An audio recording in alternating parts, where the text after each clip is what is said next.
lycée. Ouais. La plupart du temps, c'est en lycée. Ici, sur Amiens, ça va être le lycée étudié, vous voyez où c'est, qui va s'occuper des prépas.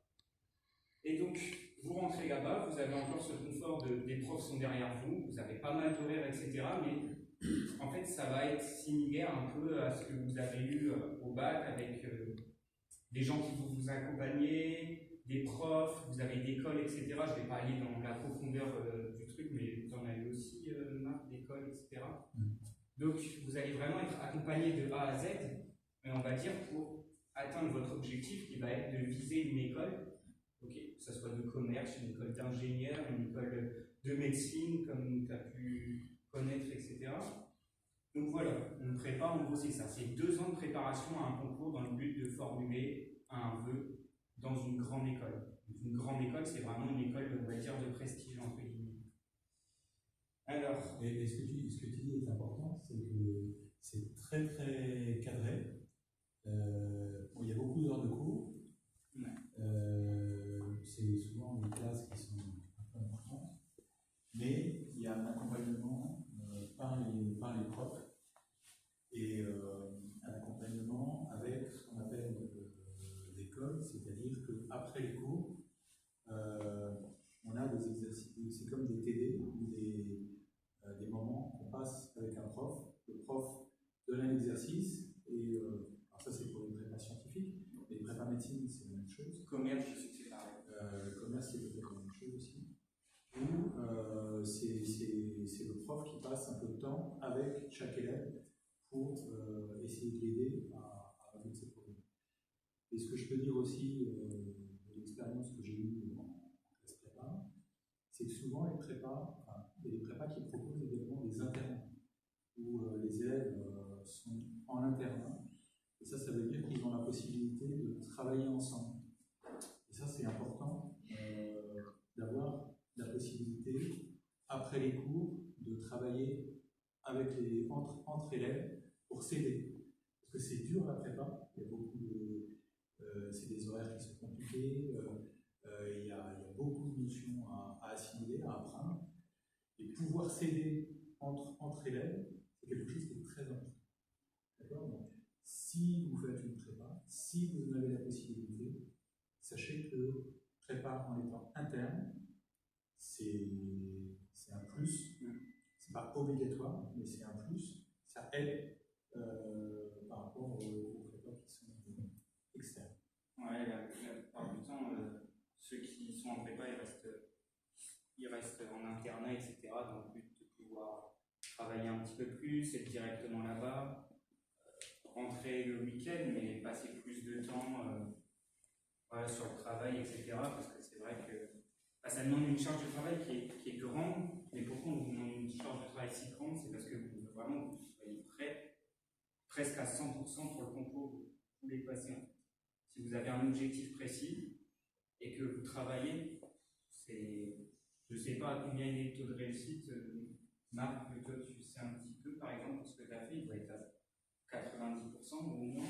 Il y a peu d'élèves qui ne réussissent pas ou qui redoublent en fait.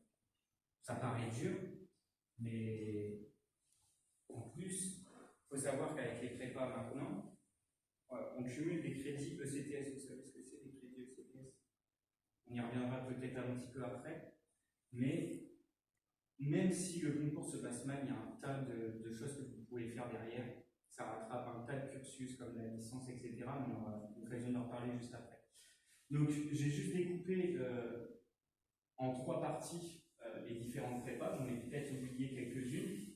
Donc, des noms assez spéciaux, etc. Il faudrait que vous irez voir un petit peu, faire un tour pour vous renseigner. Au NICEF, tout ça, c'est super bien fait. Vous connaissez un petit peu le NICEF, je pense qu'on a bien parlé. Par exemple, ECG, ECT. Donc, ECT pour technologie, parce que vous pouvez, par exemple, avoir fait un bac techno ou un STLG ou quoi que ce soit, et quand même arriver et aller en prépa. Il n'y a pas de. C'est pas parce qu'on a fait, on n'a pas fait, je sais pas, un bac général qu'on ne peut pas. On se dit, bon, bah, je peux pas aller en prépa. Non, la prépa, c'est accessible à tout le monde. Travailler sur des matières un peu différentes, par exemple entre ECG, qui est économie commerciale générale, et technologie. Donc ça va changer dans le sens où en technologie, vous allez avoir plus de management, plus de tout ça, on va vous apprendre à gérer des entreprises, alors que en général, vous allez avoir plus de maths, plus de tout ça. Donc je parle du côté économique. Après, scientifique, toi, tu as fait quoi du coup? Tu étais dans... Moi, c'était l'équivalent de MPSI. MPSI. Du coup, c'est maths, physique, sciences de l'ingénierie. Maths, physique, sciences de l'ingénierie. Voilà. Donc, il y en a vraiment un tas. Pour les ATS, c'est en fait, si vous faites un DUT ou quelque chose comme ça, vous pouvez rattraper derrière 1 an à 2 ans de prépa pour rentrer en école d'ingénieur. S'il vous manque des capacités, etc. C'est comme une passerelle un petit peu. On peut faire entre l'école d'ingénieur et puis un DUT si on sent avoir les capacités. Et puis littéraire, donc c'est calme, donc ça va être tout ce qui va être les prépas lettres, etc. Donc en fait, vous n'allez pas avoir vraiment de scientifique, vous allez surtout avoir tout ce qui va toucher à des matières littéraires, etc. Donc les concours sont un petit peu différents, mais on peut rentrer en politique, on peut rentrer dans des écoles de commerce, on peut rentrer dans un tas de choses.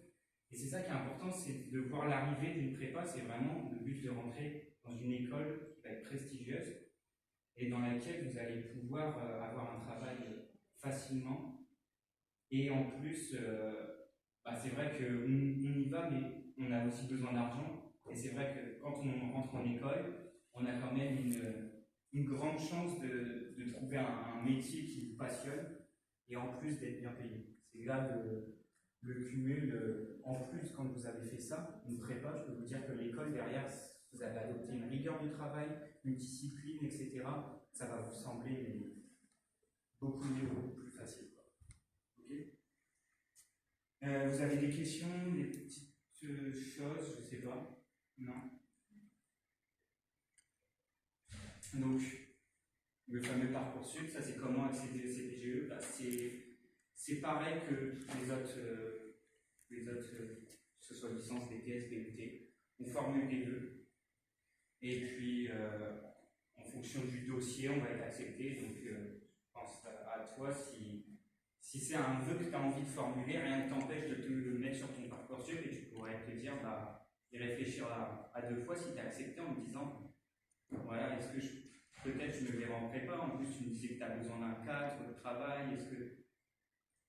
En vrai, si tu as ça t'apprendrait une rigueur, en fait, ça t'apprendrait plein de choses. Et après, à voir ce que tu as envie de faire, mais vous avez vu le nombre de prépas qu'on a, on peut finir école de médecine, pour devenir vétérinaire, aussi bien ingénieur que biologiste, aussi bien dans le management que dans le marketing. Donc c'est vraiment hyper large. Ce que je peux rajouter à ce que tu dis, Pierre, c'est que c'est important de comprendre que la prépa,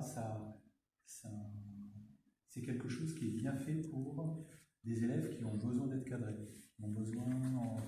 C'est encore un parcours qui est scolaire. C'est pas un parcours type fac où les étudiants sont lâchés avec quelques heures de cours dans la semaine et puis 6 mois plus tard un examen et une probabilité non nulle de rater aux examens.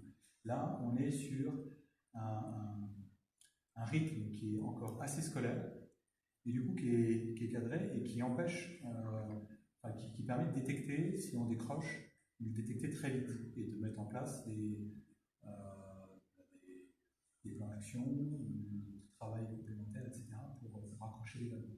C'est vrai pour les prépas, c'est vrai pour les DUT aussi. DUT, les IUT. Ça aide quand on a besoin d'être dans un cadre très structuré pour suivre ses études. Quand on ne se sent pas la maturité de bosser 10 heures par jour de soi-même parce qu'on a la rigueur et la discipline. Si vous êtes dans ce cas-là, c'est que ce soit la prépa ou le DUT, c'est un bon choix. Après, tout dépend de votre envie, de ce que vous avez envie de faire. Mais c'est vrai que Marc a raison, c'est totalement différent d'une licence. On va vous dire, vous n'êtes pas obligé d'aller au cours magistraux, alors vous décidez de ne pas y aller, mais derrière, bah, vous avez quand même un partiel dessus, un examen, et si vous n'y avez pas été, bah, ça peut vite être un cercle, alors que là, comme Marc dit, s'il y a une baisse dans la moyenne, s'il y a quelque chose qui n'est pas suivi, vous devez être assidu, vous devez être là, chaque absence est comptée. Donc s'il y a une baisse dans la moyenne, bah, à quoi c'est dû, comment on peut rétablir ce problème pour que derrière, le jour où on passe le concours, comment on peut réussir. C'est surtout ça. Vous avez cette chance d'avoir des professeurs derrière vous. En plus, il y a l'école, ça ne va pas être les mêmes professeurs souvent qui font l'école, donc vous avez des avis différents, vous avez un tas d'opportunités qui se mettent devant vous. Il ne faut pas se restreindre à se dire ouais, la prépa c'est dur. Mais c'est dur pourquoi? Parce que derrière il y a un vrai but, il y a vraiment quelque chose de concret. Et si on arrive à passer ça, bah, en fait on en tire plein de bonnes conclusions. C'est surtout ça qui est important. Donc voilà, on va revenir sur ça, mais il faut en laisser dessus Parcoursup. Ensuite, du coup, je vous ai mis les différentes débouchés, mais on en a parlé déjà un petit peu tout à l'heure. J'ai dit qu'on reviendrait, donc soit on fait des grandes écoles, ça se peut qu'on loupe ces concours, ça arrive très rarement, mais dans une classe, des fois, il y a des élèves qui ne le font pas.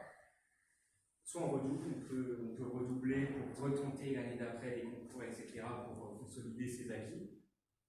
On peut partir je pense, j'ai mis ça pour les ECG, ECT, etc. en IAE, parce que vous savez ce que c'est l'IAE. L'IAE, c'est Institut administratif des entreprises. En gros, pour faire gros, c'est une école de commerce, mais qui va être publique. Parce que quand on fait ECG ou ECT, le but derrière, c'est d'aller en école de commerce. L'école de commerce, c'est bien, mais ça peut être un petit peu... je pense que c'est pareil pour toutes les autres écoles, mais ça peut coûter un petit peu quand même. Et il faut savoir la financer. Il y a un tas de manières de pouvoir financer ces écoles. Quand on est boursier, on ne paye pas la première année. Je sais que certaines écoles font ça, on ne paye pas la première année. À partir de la deuxième année, on est alternant, donc on rentre rapidement dans le monde du travail. Le plus d'une école de commerce, c'est qu'ils ont un carnet d'adresses qui est hyper large. Ils ont des partenariats avec des entreprises. Ça se fait par classement, les écoles de commerce. Donc la meilleure, la moins bonne, ça change tous les ans. Les meilleurs, ils peuvent avoir des partenariats avec des grandes marques de luxe, etc. Ou quand vous arrivez, on peut vous proposer une alternance. Je ne sais pas, je dis Louis Vuitton, mais voilà, on peut vous proposer des choses comme ça. C'est l'avantage. En institut administratif des entreprises, ça se trouve donc ici à Amiens, c'est à la fac de droit. Vous voyez aussi, c'est au dernier étage, je ne sais pas si vous voyez. C'est au dernier étage, et donc vous pouvez postuler aussi là-bas. L'avantage, c'est que le coût il va être moindre, puisque c'est public, et du coup, on n'a pas ce financement à part tout ce qui va être frais d'inscription, etc. On va payer, mais ça va être beaucoup moins cher. On va retrouver des cursus similaires à une école de commerce, management, marketing, on peut aller dans l'entrepreneuriat, comment on monte un projet, comment on crée son entreprise, plein de choses, ou alors rejoindre une licence 3. C'est-à-dire que vous cumulez des points ECTS, vous savez ce que c'est des points ECTS? C'est des crédits européens qui vous permettent, en fait, chaque année, vous cumulez 60 crédits européens. Vous validez votre année, 60 crédits pour au bout de 2 années, ça en va, et ainsi de suite. Quand on a cumulé ces crédits, ça veut dire que notre cursus, en fait, il est valable dans toute l'Europe. Dans toute l'Union européenne, il est reconnu aussi bien en Espagne qu'en Allemagne, etc. Donc vous pouvez aller travailler partout. Mais ça vous permet aussi de pouvoir, on va dire, bifurquer sur d'autres licences. Pouvoir aller je ne sais pas, moi, on est en prépa, on veut aller en licence éco-gestion. Vu que j'ai cumulé mes crédits ECTS, je peux partir ailleurs. Il n'y a pas qu'une voie, il n'y a pas qu'un chemin. On peut aller ailleurs, on peut pouvoir changer. Et ça, c'est important de le savoir. Souvent, quand on s'inscrit en prépa, on peut demander une double inscription en licence pour être déjà préinscrit. Si jamais les concours se passent mal, je serai accepté en L3. Voilà, on ne sait jamais. Et si l'école de commerce, c'est un peu cher, c'est tout ça, en fait, vous n'êtes pas perdu, puisque derrière, vous rattrapez une L3 et vous n'avez pas perdu, vous n'avez pas de retard, vous n'avez pas de tout ça. Donc, c'est jamais un échec, en fait. Et en plus, vous allez arriver en L3 avec une discipline, une rigueur de travail qui est bien supérieure et totalement différente de ce que vous avez appris, des autres élèves, de ce qu'ils ont appris durant les 2 ans de licence. Après, je crois que je vous ai mis des petits cas différents, des exemples de situations. Donc, par exemple, si on fait ECT, ECG, donc c'est ce que je disais, soit faculté, un IAE ou une école de commerce. Okay. Si on va en BCPST, donc biologie, chimie, physique et ST, sciences de la Terre. Donc, on peut aller en ENC, donc c'est des écoles nationales, hein. On peut aller en ENV, c'est les écoles nationales de vétérinaire. Ou alors, on peut aller en école militaire, parce qu'il faut savoir aussi que les écoles militaires recherchent des biologistes, recherchent des ingénieurs, recherchent un tas de choses. Et derrière, comme je vous ai dit, il y a un carnet d'adresses, il y a... Vous trouvez...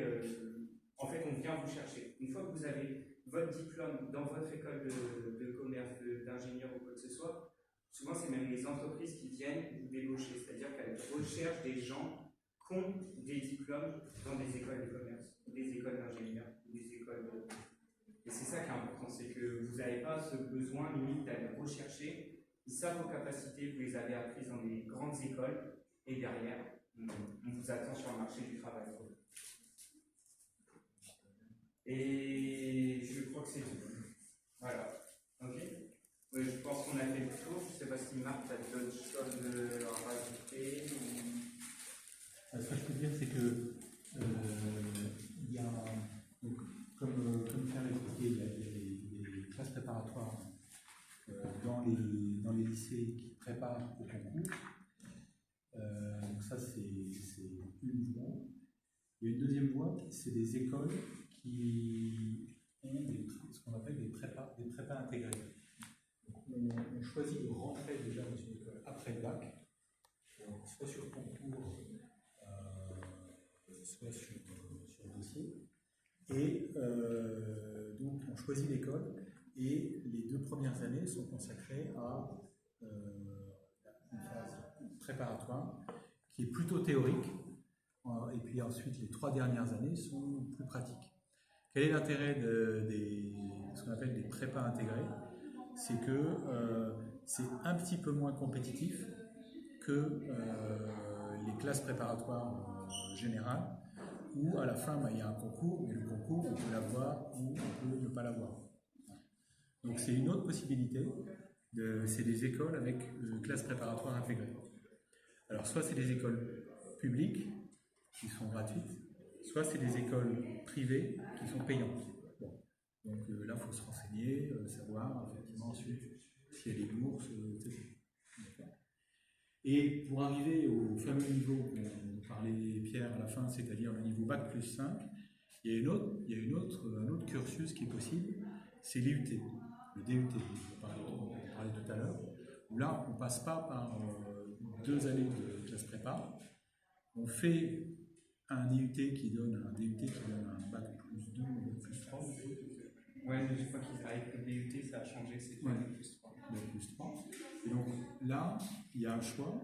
Soit on cherche du travail tout de suite, on a un diplôme plus 3 qui permet de chercher du travail, à niveau bac plus 3, une licence, ou de rejoindre, par exemple, des écoles d'ingénieurs qui recrutent des élèves qui sortent de DUT ou de BTS. Et donc ça permet ensuite de rejoindre une école d'ingénieur et de continuer jusqu'au bac plus 5. Il faut être en général plutôt en tête de promo, en DUT, pour pouvoir faire.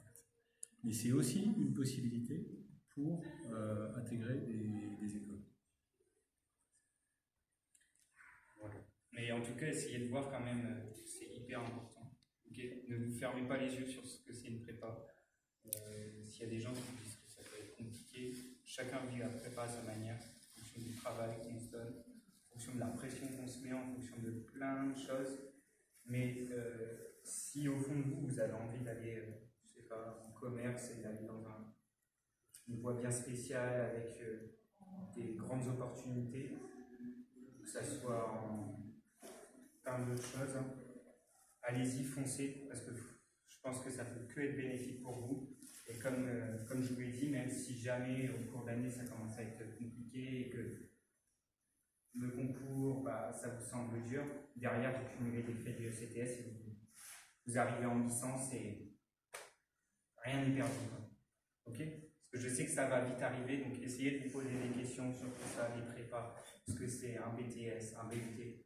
On aura l'occasion, j'essaierai de vous le faire aussi, vous présenter un peu plus des BTS, présenter ce que c'est des BUT, présenter tous les différents cursus. Donc là, ça va un peu vite, on essaye de vous expliquer, essayer de prendre les infos, de vous renseigner aussi à côté et de voir un petit peu les opportunités que ça amène. Toi, Marc, je pense que ça t'a été super bénéfique. Ben, moi, personnellement, j'ai fait 2 années de prépa scientifique, l'équivalent de NPSI. Et puis ensuite, c'était dur, mais comme je vous ai expliqué, le fait de travailler de manière cadrée, avec beaucoup d'entraide entre les élèves, ça m'a permis de réussir un concours d'école d'ingénieur. Je suis rentré dans une école d'ingénieur à Poitiers et j'ai fait Bac plus 2 à Bac plus 5 en école d'ingénieur. À la sortie, un diplôme d'ingénieur. Et ensuite, comme disait Pierre, à partir du moment où on a un diplôme d'ingénieur, je ne peux pas parler des écoles de commerce parce que c'est pas mon cursus, mais c'est pareil. Et à partir du moment où on a un Bac plus 5, école d'ingénieur, école de commerce, les entreprises viennent vous chercher. Et ce que disait Pierre est également important à savoir, c'est qu'il faut savoir que quand on sort d'une école avec un diplôme d'ingénieur, je parle de ce que je connais, vous serez recruté par des entreprises à entre 33 000 et 40 000 euros par an, déjà. Faites le calcul. Hein. En salaire de débutant. Donc, et ensuite, des possibilités de carrière dans l'entreprise le reste de la formation, il se fait sur le terrain, en entreprise, et votre carrière elle continuera à monter. Mais surtout, si j'ai un message à vous passer, c'est faites-vous confiance. Faites-vous confiance, il n'y a pas de... faut pas se dire, oulala, c'est trop difficile pour moi, j'y arriverai pas. Il faut oser. Et ce sera dur, mais vous allez voir, c'est les difficultés qui vont vous révéler à vous-même et qui vont faire que vous allez progresser, que vous allez vous développer et que vous allez réussir à le faire. Il faut se faire confiance. Se faire confiance à soi et faire confiance aux autres. Les autres peuvent vous aider aussi. Ok. On va vous laisser, mais en tout cas, merci d'être venu et puis on aura l'occasion de faire d'autres choses. Et puis, merci Marc pour ton intervention. Ok, j'espère que ça t'aidera un petit peu et que ça te permet, n'hésite pas et crois en toi.